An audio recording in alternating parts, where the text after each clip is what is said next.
Sanibonani, usibuso Qawulo okhulumayo weKhale Africa Holdings. Bafowethu, ikhampani lesisebenzisayo ezinze ehluhluwe endaweni kaMnqobokazi. Idila ngo-construction kakhulu ke ibisizosebenza futhi ukutraining ingane eyisuke ifuna ukwazi ngolwazi le-safety. Sidila nge-safety isikhathi esiningi different project soke siwasebenze kakhulukazi ke sizowa-mention nako-YouTube akhona siwafakile nizowabona.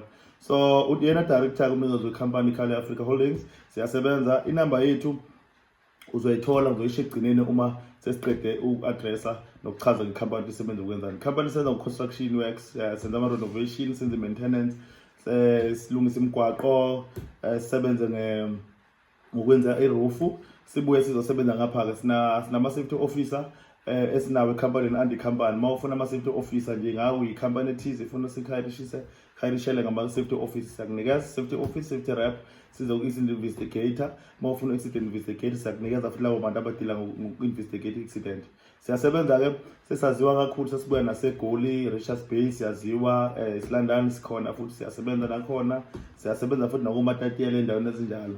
Siyakwazi ukukhompalela ama-safety file if ikhampani ifuna ama-safety file sikwenzele kuyimali eshibha kakhulu, but it's depending on the scope of work osuke sinikeza sona. It's 4,500 i-safety file isuka lapho-ke sizokwenzela yona, but depending njengoba de sengishilo and ngokwe-scope of work somsebenzi. Kodwa kusho ukuthi kusukela ku-4.5 siya ku-5,000 siyakwazi ukwenzela i-safety file yethu.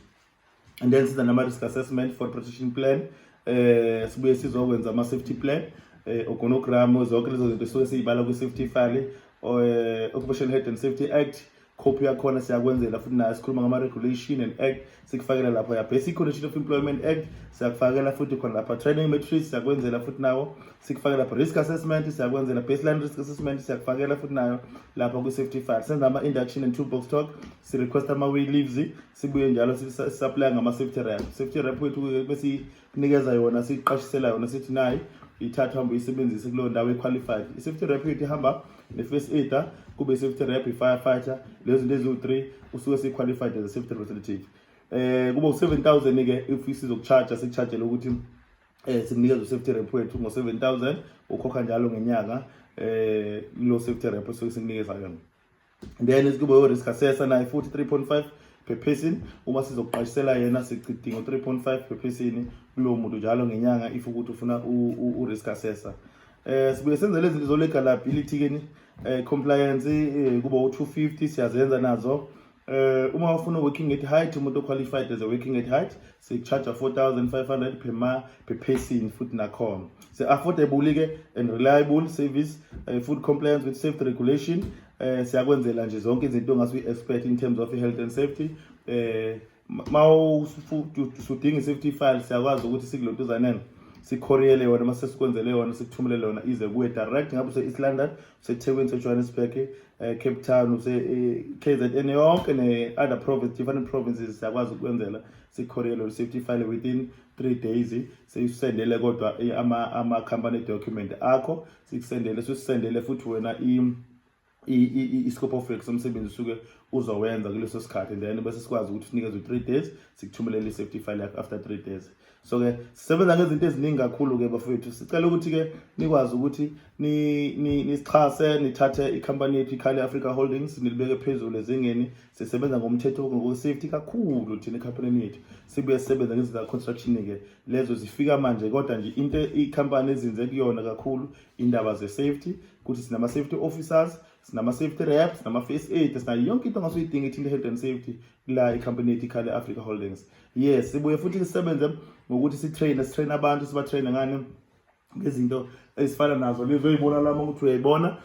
Sisebenzisa imishini yasemayini, siyakwazi ukutraina yona ku-1 week u-training yakhona. So siyacela-ke bafethu ukuthi nizeni nisilekelele ukuthi abantu abafuna training yokwenza 10B, excavator, bulldozer, zonke lezo zinto, anabafuna ukufundela i-safety siyakwazi ukuthi sibafundise futhi abafuna ukufundela i-safety siyakwazi ukubenzisa.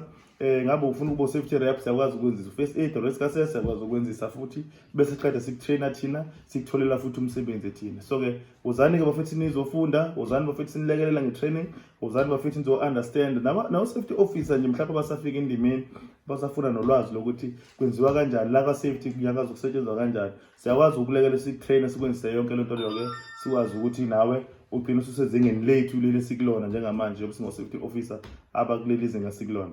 So siyakwazi ukulekelela futhi lapho. I-training yethu-ke kuba u-5 days, which is 1 week lapho sizokutraina nje ukuthi uphume su-safety officer ophelele ukuze uthole umsebenzi. Siyakwazi ukuthola nemsebenzi guys, niyakwazi ukuthi sinifunele umsebenzi somehow, nikwazi manifaka ama-CV kuthina sinilekelele entweni enjalo.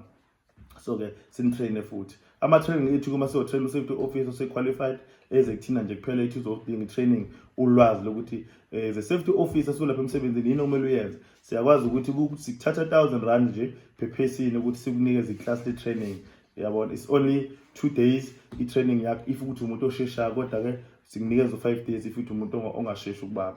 So asikwenzisa practical ezinye zezinto zakhona so that uzokwazi ukuthi uhambe uthole umsebenzi usufit. Uma sibuye sikuthole nomsebenzi sikufake nasema-groupini as-safety officer so kuzoba lula to communicate with other people and to understand le nto esiyikhulumayo, ulimi le-safety ukuthi sikhuluma ngalo.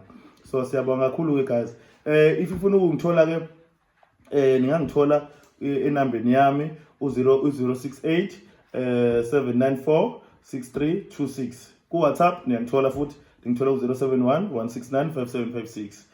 Ngibuye futhi lapho ku-email address yami ngizokuyisho ezamangoni558@yahoo.com. Ngiyatholakala-ke khona kulo ma-contact wami sengiwabizile, email ezamangoni 55@yahoo.com, and then ungithole ku-071 169 5756 ku-WhatsApp lo futhi. Nayo inamba yami iyavela phezulu, cathi niyayibona la kwi-banner iyavela inamba yethu, igama lekhampani iKhale Africa Holdings. Siyabonga.